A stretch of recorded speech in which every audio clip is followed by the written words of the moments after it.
Hey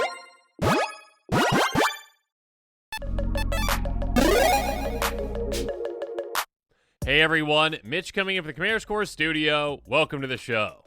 Alright, so on today's episode, I've got a very, very unique deck for you. Now, building around Persistent Petitioners is not unique. It is a really, really cool card, and we'll get to that here in a second and exactly what it does if you're not familiar with it, but this deck is incredibly unique. There is one other person out there apparently that has thought of at least something similar. Let's talk about my Yorion Sky Nomad Persistent Petitioners deck.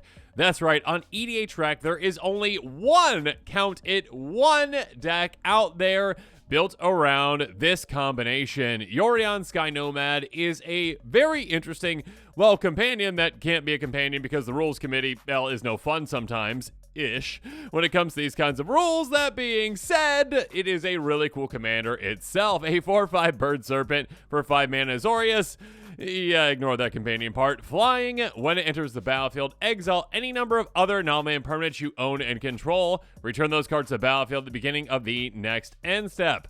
Now, this commander is basically a mass blink on a body, a mass blink on an ETB, and in my opinion, the perfect commander for Persistent Petitioners, because it helps reset them, and we'll talk about exactly what we are resetting, right now when we jump into those. But first up, I will say that even though Persistent Petitioners is a decently expensive budget include, I guess, when you consider what it is and how many you need to have in the deck, this deck is still incredibly budget friendly. At the time of building this deck, every single card in it outside of Persistent Petitioners is 50 cents or less, so the budget for the deck is less than $30 itself. $29.31, not including basics or shipping, but you already have those basics. Regardless, make sure you check out that deck list link in the description below. With all that said, let's jump into the star of this deck.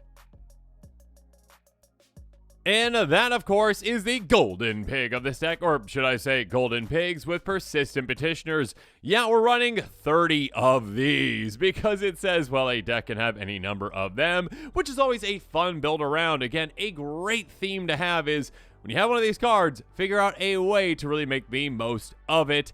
A 1/3 Human Advisor for 2 mana in blue. You can pay 1 and tap to make target player mill a card, but that's no fun. Tap to tap for untapped advisors you control. Target player mills 12 cards. So again, by tapping for advisors you have, any of them, it could be this, could be other advisors as well, you're going to make players mill 12, which is quite a bit. And yes, you can have, again, any number of these. So if you have, say, 8 in play, good. You can tap all those, make someone mill 24. Now, there are going to be times when you actually want to mill yourself. We'll talk about those scenarios here in a little bit. But yes, what we are going to be doing is, well, one of the, arguably weaker win conditions, some might say, in Commander, but we're going to make it into a really powerful one, and that is, yes, milling out every single one of our opponents, and we can do it in spectacular fashion with this deck because, again, our Commander allows us to do it in such a cool way. Basically, yeah, blink your Commander, get your Commander to come back into play, and all of a sudden your Commander blinks your entire board. Your entire strategy, your entire ETB strategy is, you know what? Let's get these advisors out. Let's have them tap. Let's blink our Commander. Let's get that ETB again and again and again and again. All of a sudden, resetting our advisors here, there, and everywhere. All the exciting ETBs we're going to be having, milling out our opponents, and yes, at some points, milling out ourselves for value. Well, not milling ourselves out, but milling ourselves for value and then utilizing that value. You'll see how all this comes together with all of the amazing tactics in this episode. Let's jump into those ways that we're taking advantage of this amazing card and this setup. So let's move on to tactic number 2, don't blink. Now, what we're going to be doing again is getting our advisors out, getting our commander out, blinking our entire army, and whatever things we actually want to blink, and then very simply, very effectively, turning every single blink spell like Cloud Shift into a mass blink spell, essentially, because again, we blink our commander, it blinks our entire board. So instant speed for a single white mana, Exile target creature control, return that card to the battlefield under control. Yeah, essentially, blink. And yeah, instant speed can be crucial, so we can do this on every single player's turn. Again, resetting our board and making it so we can keep milling and milling and milling and milling. Next up, Getaway Glamour. We can spree this for an extra 1. Exile it, bring it back at the end step. 2 extra, though, destroy target creature if another creature has greater power. So a good way to, well, have a flexible spell that can not only blink, but also be removal. Next up, Flicker of Fate. Exile a creature or an enchantment, blink it essentially. Then there's Juskard's Portal. Exile creature, bring it back to the battlefield, gains first strike. So that can be effective as well. But again, what we care about mostly, again, with all these is just, hey, blink. Speaking of blink, momentary blink, we can do this twice. Blink it once for 2 mana, blink it the second time for 4 by flashing this back out of our graveyard. Parting Gust, again, decently flexible. We can give someone a tap fish. You're welcome. Here's a fish. There you go. You don't really care about that fish? Yeah, it doesn't really matter all that much. Anyways, exile target non-token creature. If the gift wasn't promised, you return it back to the battlefield under token control with a counter on the end step. So basically, we can utilize this to blink one of our creatures. We will not, give that fish out if that's the case. But if we want to use this as removal, hey, here's a fish. Get rid of that amazing creature that you have. Next up, Planar Incision. Exile an artifact or creature. Comes back to play with a counter on it. Siren's Ruse. Blink it. Don't worry about that pirate thing. We don't care about pirates in this deck. Slip on the ring. Oh, we get to blink a creature. And the ring tempts us. Cool. But what really matters is the blink effect. To various time twists, we can blink any of our permanents, bring it back at the end step. It's a creature, get an extra counter on it as well. Turn to miss finally. Blink a creature. Bring it back at the end step as well. Again, basically, just picture every single one of these little tiny blink effects, the one-off blink effects, as a mass blink effect because, again, we just blink our commander and it blinks everything else for us. Moving on to our next tactic, though, bring it back. And bring it back we shall in a big way with Archaeomancer. Cards like this are absurdly valuable in this kind of a deck. A 1/2 human wizard for 4 mana in blue. Enters the battlefield, return target instant or sorcery card from your graveyard back to your hand. So here's the scenario, okay? You've got your commander, you've got your petitioners, you've got all the lovely things in play, including this, and all of a sudden you're like, you know what would be great? I'd like to blink that. So all of a sudden I blink Yorion with, say, a Cloud Shift. Again, we talked about that in the last tactic.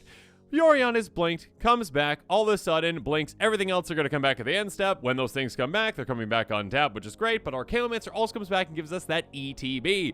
So then we say, get back, I don't know, Cloud Shift, and then next turn we can do it again, and again, and again. So this is a great way to just reset things and just get us back our value spells that can just have us basically blink our entire board.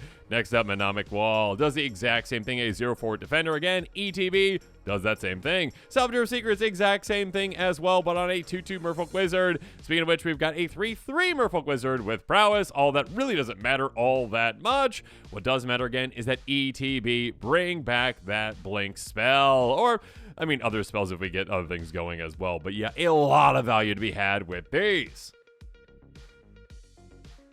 Moving on, tactic number 5, bring them back. We're going to bring them back in a different way now with some other kinds of ETBs. Again, I did mention that we're going to be self-milling a little bit, which a lot of Persistent Petitioners decks don't really do, but we're going to take advantage of it so much with this. A 3/2 lifelike human rogue for 3 mana enters the battlefield. Return target creature card with mana value 2 or less from your graveyard to the battlefield. That creature can't attack or block for as long as you control Extraction Specialist. This essentially, again, all we need to do is just keep getting back our petitioners again and again and again. Essentially, all we're going to be doing again is just mill yourself. You're going to hit petitioners. You've got 30 of them in the deck. Again, you mill yourself for 12. You might hit like 3, 4, 5, whatever you hit. Cool. All of a sudden, when you're using and abusing all of your ETBs, you get to use and abuse this one, bringing back more and more and more petitioners, adding to your advisor count. Yeah, this can do a lot of work for you. Next up, Vesper Lark. In a different way, this can really help us out. Leaves the battlefield, return to our creature card with power 1 or less to your grave of the battlefield. Again, petitioners. And also, again, 1 or less. Keep in mind, that does include, well, Mnemonic Wall and Archaeomancer, cards like that, as well as other ones as well. But yeah, being able to bring back other creatures that we Didn't even like lose in the first place. We was like, okay, yeah, I'll mill myself for value. Oh, great, cool, I got these things. Now let's basically cheat them in play, reanimate them in play. Revel Arc, another great LTB for us. Leaves the battlefield trigger. Return to 2-target creature cards with power 2 less if you're here for the battlefield. This is a combo card. We're not using it for a combo. We're just utilizing it for an amazing amount of value because, again, once we blink this with our entire army, thanks to Yorion, all of a sudden we are bringing back 2 things out of our graveyard into play and maybe getting their amazing ETBs as well. Or again, advisors that we can advise our opponents on how to lose the game. Speaking of which, Sun Titan, so much value to be had. Enters or attacks. Return target permanent card with mana value 3 less from your graveyard to the battlefield. This does include lands as well. So who said Azorius can't ramp? Yeah, we're going to be getting lands out. We're going to be getting advisors out. We're going to be getting a lot of amazing things out. So much value to be had. Yeah, your opponent's heads will be spinning. But speaking of spinning, this is where things get really deadly. Do that again is the tactic. Village Bellringer is the creature I'm going to be talking about. A 1/4 human scout that costs 3 mana with flash, enters the battlefield, untap all creatures you control. Just think about this one as well with, one of those combinations of cards we just talked about and ways to bring it back. That would be quite nice. But what really matters with this, again, is, hey, you know what's great? Tapping our advisors. Cool. So tap them, mill players, maybe even ourselves. But yeah, mill your opponents, whatever you're doing. Then again, you reset things by blinking Yorion. Yorion says, go away, come back, cool, you're untapped, awesome, now you can tap again. Village Bellringer says, oh, wait a minute, I've got an ETB. Let's untap all my creatures. So we say, in response to that, I'm going to tap all my advisors, mill a player for a ton, untap them again, mill a player for a ton, probably have an Archaeomancer getting a blink spell back to then blink that creature again, and then all of a sudden, so much value to be had. Your opponent's heads are going to be spinning, and they're going to be losing their minds, losing their decks. Everything is going to be going just swimmingly for you when you have this. Skysar is another one that is very similar. Enters the battlefield and tap all creatures you control. So again, another amazing ETB to use and abuse so much with this deck. And if you want to forecast it, I guess you can as well. Tap 2 and tap white and or blue creatures you control, reveal it from your hand, draw a card. If you really want to do that, you can do that as well. That can actually help you out only during your upkeep, only once per turn. But yeah, if you need to do that, you can. What matters though mostly is, again, amazing ETB. Untap those advisors, get so much value from that. Next up, though, under advisement, we do have some other advisors to help us out as well, though, and this one's got a great ETB for us to use and abuse as well. Enters, draw a card, discard a card. Very simple, very effective. Again, I already talked about why. Well, card selection, even like this, that's not actually, adding to our hand. It is adding to our hand, but we're losing something too. But actually not even losing it, though, because again, talk about all that recursion that we just talked about. Ways to get instant sorceries back. Ways to get creatures out of our graveyard into play directly. So it could actually even be a way to help us cheat things into play. And again, it's an advisor, so we can tap it thanks to our petitioners to help us mill players. Duels to the Mind, another great one as well. Star 3, Flying Vigilance, power equal number of cards you draw on this turn. That can be quite a bit. That being said, whenever you commit a crime, you may draw a card. If you do, discard a card. Only triggers once each turn. Committing a crime does count when we actually target our opponents, so keep that in mind. When you are targeting your opponents with your advisors, you are milling them and committing that crime. Then you get to draw that card, discard that card. I already talked about why looting is effective. Again, with each trip on the table, this can trigger 4 times. That can be so much value for us, so much looting for us. You're going to absolutely love it. And again, it's an advisor, so it can help us with that milling too. Next up, dig down. We've got other ways to dig into our deck outside of those advisors, outside of our Persistent Petitioners, outside of so much value that we've already talked about. Oath of Jace is a great card. Legendary Enchantment costs 3, enters the battlefield, draw 3 cards, discard 2 cards. And also ignore that thing about Planeswalkers because, yeah, we don't care about that. What we care about is that amazing ETB. Normally, you just get this once, right, in most decks out there. This one, though, we're going to get so many times because, again, Yorion can help us blink any of our non-land permanents, including this one. Again, draw 3, discard 2. We are getting card advantage from that. We are going up in cards. On top of that, again, filling our graveyard can be a very good thing for us, so do keep that in mind. Trial of Knowledge, another great one to use and abuse. Enters the battlefield, draw 3, discard a single card, and ignore that thing about a cartouche. We don't care about that. Again, normally you'd just be able to get that once. With this commander, we get this so many times throughout the game. Again, so much card advantage we had, going up 2 cards essentially each time. And again, filling our graveyard with lovely cards. Cloudblazer won't be filling our graveyard, but can still really help us out. Enters, gain 2 life, draw 2 cards. Pad that life total so much, and also, again, draw that cards. again, every single one of our tiny itty bitty little blink spells like Cloud Shift gives us so much value. That is the setup for this deck. Being able to just say, okay, yeah, I'll pay 1 mana, I'll Cloud Shift, I'll get all these ETBs again, I untap my advisors essentially, maybe even untap them a second time with a Village Bellringer, and all of a sudden I'm digging into my deck. Oh, by the way, an Archaeomancer, so I'm getting that back and I get to do it again, and again, and again, and again. Each trip around the table doing it so many times, your opponents won't know what to do. Next up though, ramp it up. Now, what we're going to be doing is we're going to be using and abusing our mana rocks in an amazing way because, again, Yorion can reset those for us as well. So, kind of like Seedborn Muse-esque in a way. I mean, not including our lands, but still, Yorion can just basically say, oh, okay, yeah, you tapped all your mana rocks. Cool, untap them and do it again next turn. Awesome, you get all that mana again, which means that, hey, all those blink spells that we have that we can keep getting back again and again and again and again, they're essentially free for us every single turn for us to cast because we can just keep resetting things too. Arcane Signet, very efficient, very effective. Cost 2 taps for either of our colors. Azoria Signet, it's our Signet. It filters for our colors. Felwar Stone can usually tap for our colors depending on our opponent's land situation. Fractured Power Stone can tap for 8 colors. Mind Stone can tap for colors, so we can pay 1 and tap and sacrifice to draw a card. Talisman of Progress taps for colors or one of our 2 colors for 1 damage. 1 damage, no big deal at all. Mana Geode, oh my goodness. Now, not the most efficient mana rock, cost 3, taps for 1 of any color. Not the most efficient compared to the other ones. That being said, ETB Scry 1. My goodness, the amazing card selection we can have throughout the game with this is so good. Because again, every single time you blink it, which again, with each trip on the table could very easily be 4 times, we are scrying, we are digging down, we're getting the cards that we need. Speaking of which, Solemn Simulacrum, another great way to ramp and ramp permanently with this one. Enters the battlefield, go get a basic, put on the battlefield tapped, then shuffle. You're going to be getting that quite a bit. And even when it dies, it still helps us out. We get to draw a card.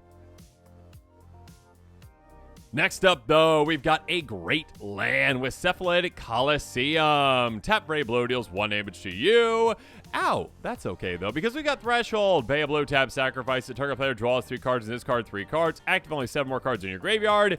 Yeah, that's an incredibly easy requirement for us to meet. Again, just 1 activation from our petitioners will allow us to basically do that on top of all the other, ways to just discard cards, get things into our graveyard. We've got plenty of ways to get there, regardless. A great land to say, you know what? Let's get some more things in the graveyard. Let's set ourselves up for success. Let's get things back with our reanimation effects. What's not to love about this land? Again, at the end of the day, we are setting ourselves up for success with these petitioners. And yeah, I mean, I'm pretty proud of the budget I was able to do with this one because it is a 69-cent card, which is still underneath $1. But when 30 cards out of your deck are toward the higher end of your budget, when you're typically building things lately, I've been doing 50 cents or less and still keeping it less than $30. Pretty happy about that one. And again, I'm pretty proud that, again, Yorion Sky Nomad doesn't seem to have any decks again. Correct me in the comments below if I'm wrong on that. You have a Yorion deck and you absolutely love it built around petitioners, but from what I found on EDH Rec, there's just one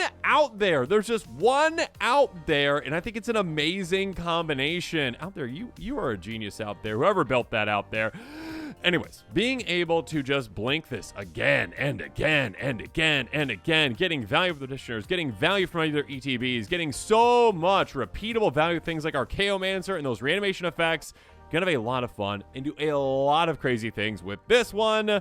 Mill yourself, mill your opponents, finish them off with that amazing petitioner mill. What's not to love about that? Again, if you are interested in this deck, make sure you check out that deck list link in the description below. And with that, this episode is coming to a close. Comment below with your thoughts on it. And of course, as always, thanks again and have a good one.